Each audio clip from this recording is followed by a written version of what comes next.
Alright guys, we're doing another recording here, and we are playing against Michelle Wong. Well, no blue mana, but we're going to play. We have a Serum Vision, so I'm going to keep it. Have fun, Michelle.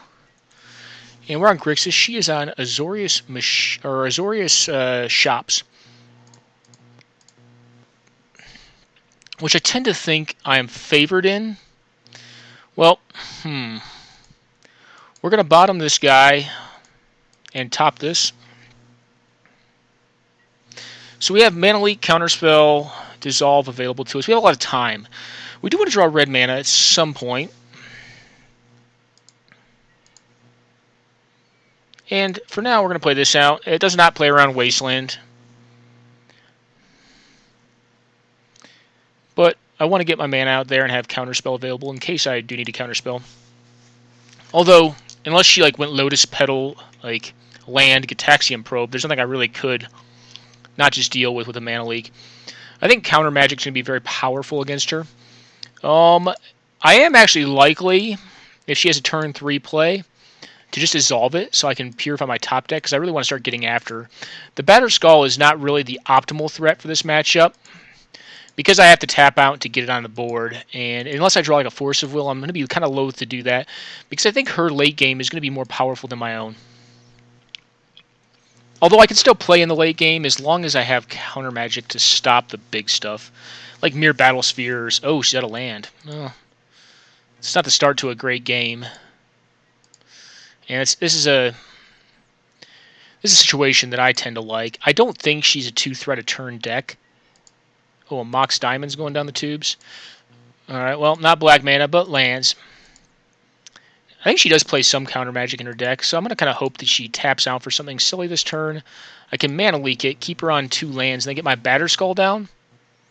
She's not going to tap for anything. I'm going to wait on Skull. I'm going to be patient here. But I am not going to wait on that. That is a threat that I will play out 100%. If she has counter magic for it, I'll probably just let her counter it. No, she does not. She could have an easy answer for it, like a Path to Exile or something. Although, well, I cannot get with a Path to Exile Mountain. Red is the least needed color, so I think that's what we're going to see happen here. She's going to Path to Exile it or Swords to Plowshares it. You know, I'm going to let that happen. Well, yeah. I'm going to let that happen, because the more mana I can get up on, eventually I'll be able to leave up counter magic beyond the skull. If I draw another land the next turn, then I can do that. And I think I really want to leave up counter magic for her business spells. Ojutai, a monument. So what I'm going to do is this. I'm going to look for a land. I'm going to use the dissolve here, because I think, ooh, yeah, we'll top that. And I'm going to pass it still. I don't need to run the Skull out here. I have a Cryptic Command that can really just get anything in her deck. Well, she has a Blink-O-Moth and Nexus. Up to 4 lands. She's top 2 lands. And we can sit around casting nothing. But I don't think that behooves her. Another 3-mana artifact, I would assume, of some sort to ramp. Blade Splicer. Well, I am going to counter that. It's not a phenomenal card. Counter target spell and draw card. I still have Mana Leak up to stop a Spell Pierce or something. Well, Dwarven Miner. I guess he found his way back into the top of our deck. Well, nice.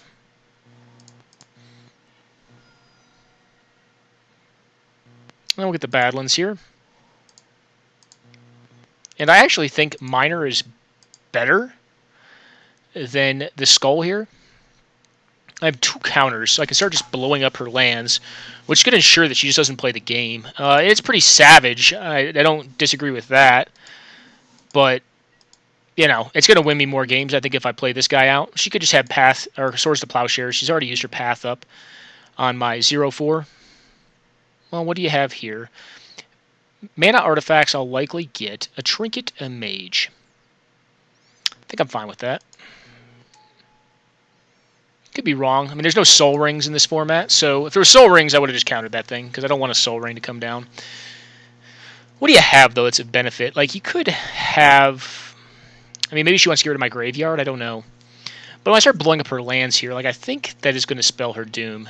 Alright, a Pithing Needle. Well, I will get this. No thank you, ma'am.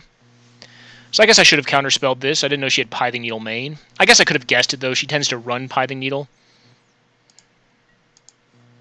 Well, that's a strong one. Now we'll just get the Sea Chrome. And with 2 counterspells, one of which is castable, I feel pretty strong about this. We'll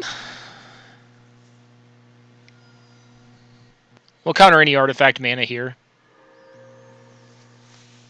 Because I think we can seal her fate relatively quickly. You can get in for a couple damage here. The damage is not relevant. It's really just controlling her ability to play spells.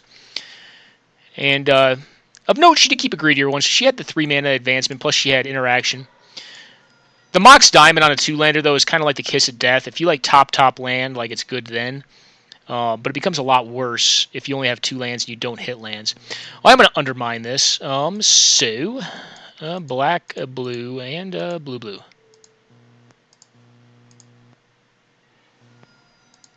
I just don't want to deal with that card. Well, Grim is fine here, but I'm going to just keep on blowing up her lands. And that's kind of what you got to do when you got this. When miners are great, they're just the best. Like, if she misses on land this turn, then I think the game is over, because I'll just take away her last colored source. Yeah, okay. And that's kind of what I figured, is if she misses, then the game's over. Okay, well, I don't want Flash Freeze. Is there anything on the board I want? I think I probably want Painful Truths, actually, because it's like kind of like a weird control mirror. And I think I'll have enough time to cast it. Definitely want Kolaghan's Command. That thing is strong. Kalitas seems weaker in this matchup. I don't think she's likely to run a ton of creature cards, like non-token creature cards. Spellskite's also interesting. I don't think it's a card I need here, though. Chill is bad. Yeah, most of my board does not do much. Fortunately for me, a lot of my deck is pretty good against hers, I think. Do I want... I don't know. I didn't really see any blue instants in there. I think I'm just good with this. I think we just go with the Painful Truths, cut Kalitas, because it's a fine win condition in the mid-range mirror. And whenever you remove something, you're just getting value off of it. It's a card advantage engine. It also nullifies Graveyard. Although that is actually an interesting thing about Kalitas, is that it does nullify her Graveyard. So maybe I do want that in there. I think Batterskull is just better, though. No, you know what? Hey, let's do this, guys. We're going to put this in and cut the skull, I think. Yeah, let's resubmit. The skull is good. No, you know what? We do want skull in there, too. What don't I like? Probably Toxic Deluge. Let's cut Toxic Deluge. I don't think I need mass removal in this matchup. I do want the Kalitas, though. I just thought of it, like, she's going to have, like, Worm Coil Engines. She's going to have, Academy Runes. And I think Kalitas just does a number on that sort of strategy, if she's able to get it in effect. And we did see a few creatures, We saw a couple. Yeah, I think it's worth running Kalitas. Kolaghan's Command is obviously bonkers. I think Painful Truths is really great in this matchup. If you can ever do it for 3, it's just, it's a much worse version of Ancestral Recall, but it is card advantage at the expense of 3 life, which I don't think the life is bound to be that relevant in this matchup. That's why I was blowing up her lands as opposed to like lightning bolting her Trinket Mage. She's not an aggro deck, so I need to outcard her. And I think her cards should be more clunky than my own. I think I'm pretty built for efficiency here.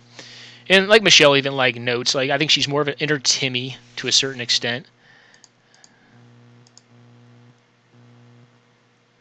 About Cage. Oh. No.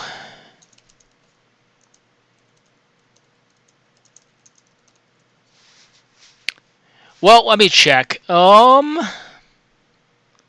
about that. I did not notice. Correction.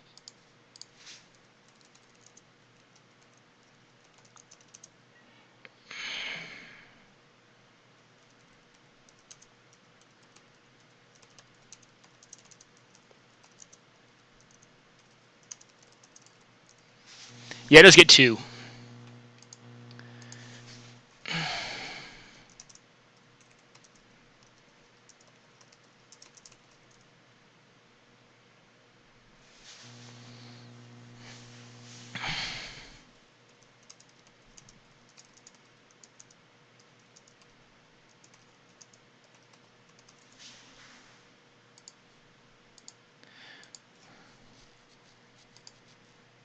I believe it does. Yeah, it does. Let me double check.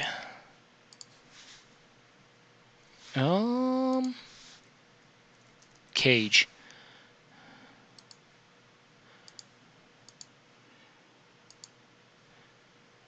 Okay, well, yeah, it would have worked, actually. You can't cast spells from the graveyard.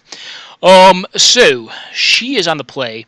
I doubt she'll have a turn 1 play, but I think I do want to lead Force Spike up, so I'll lead with Island to play around Wasteland, have Force Spike up. And the name of this game is going to be getting to Factor Fiction on her end step. I've got 2 pieces of no.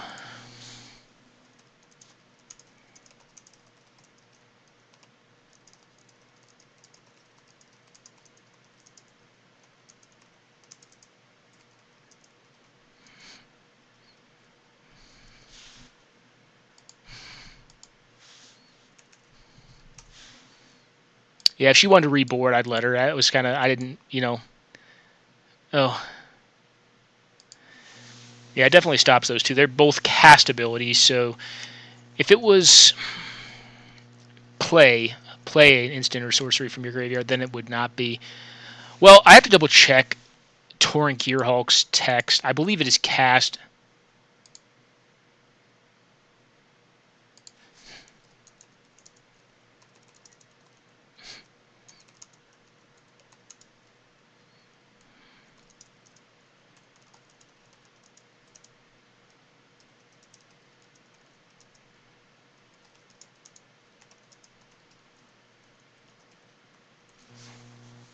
Lots of Delve dudes in this deck. Alright, so we're going to keep this. It's, not very action heavy, but because we have the Force Spike, we can get like a turn 2 or turn 3 play.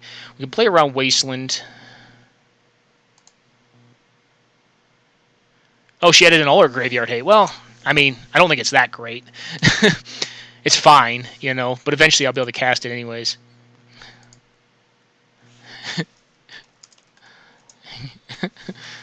Alright, well, she could possibly just do something powerful this turn. So the Force Spike may not be good enough. Well, definitely I'm gonna lead with it. And hopefully it's not horrendous here. Nothing. Well, when you play a Mox Diamond, you want to be able to gain card advantage rather rapidly. Interestingly enough, yeah, I'm gonna play this out.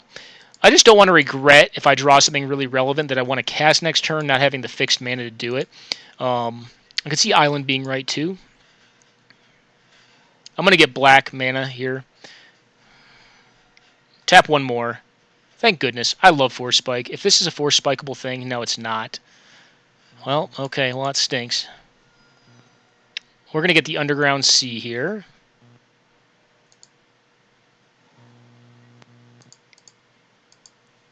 And we're going to Memory Lapse this to buy time. It's too bad she didn't have to tap out there. She may have a Force Spike or a Mana Tithe of her own.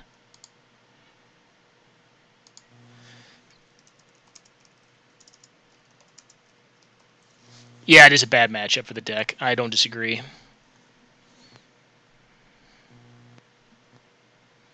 It's a lot of mana to kick it off with.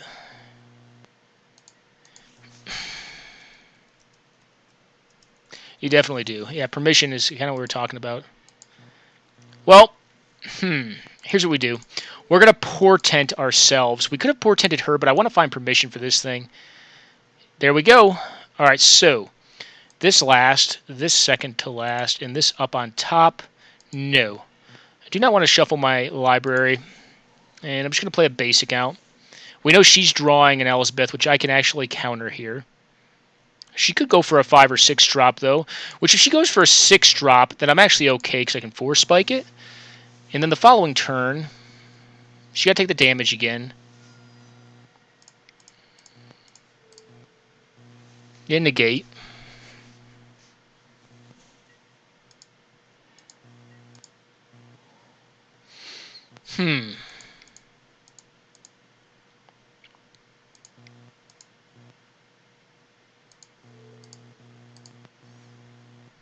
I think, oops.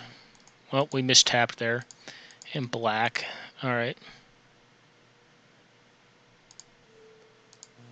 you're going to discard a card, and you're going to get rid of this. I know I said I wanted to factor Fiction, but I want to keep her down on mana here, I think. Do you have a... Okay. She may have a Mana Tithe or something in hand. She can cast her Mana Tithe here if she likes. And I will likely...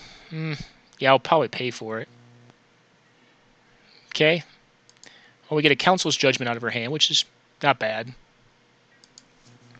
And the hope is here is that she has either... She has to play on a card that requires all of her mana, which I think is likely, but not...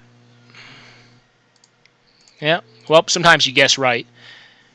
Mastermind play.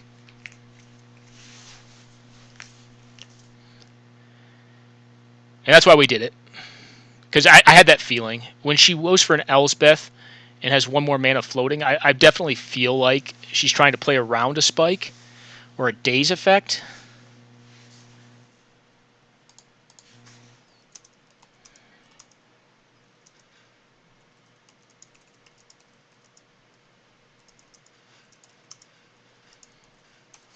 I know I'm drawing land this turn.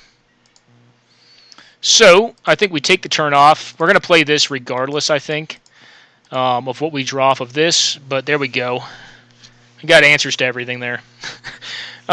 You don't put the Jace and the Cryptic Command together. Good games, yeah.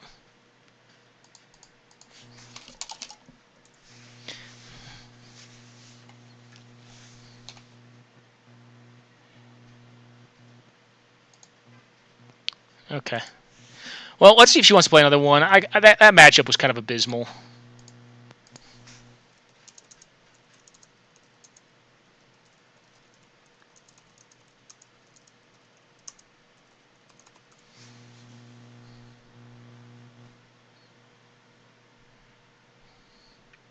I'm going to go on a quick pause, guys.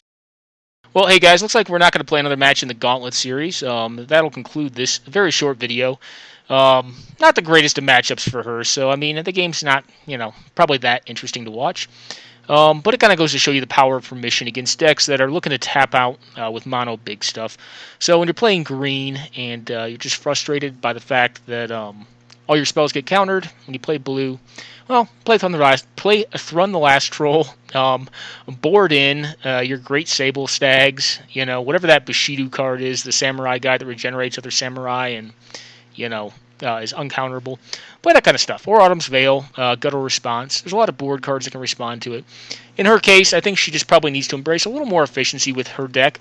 Obviously, she had very big mana, which was problematic, but we were able to play around it with our sneaky blue, black, and red cards by K commanding her Mox Diamond. So, decently interesting set of games. I think of note that the second match especially could have been lost if not played well. If she had resolved that Gideon, I think that would have been very difficult to overcome. Although we could have attacked into it with our at 1 damage essentially per turn if she's plussing it with our manland. But definitely could have been lost if we had not gotten the Gideon. Because we did, and we're able to get into very powerful spells, Jace the Mind Sculptor and Cryptic Command. She was forced to concede it. So, while we did kind of win handily, I think it was not deterministic, and I think due to play we were able to get there. So I'm going to cut it here, guys. Have a good one.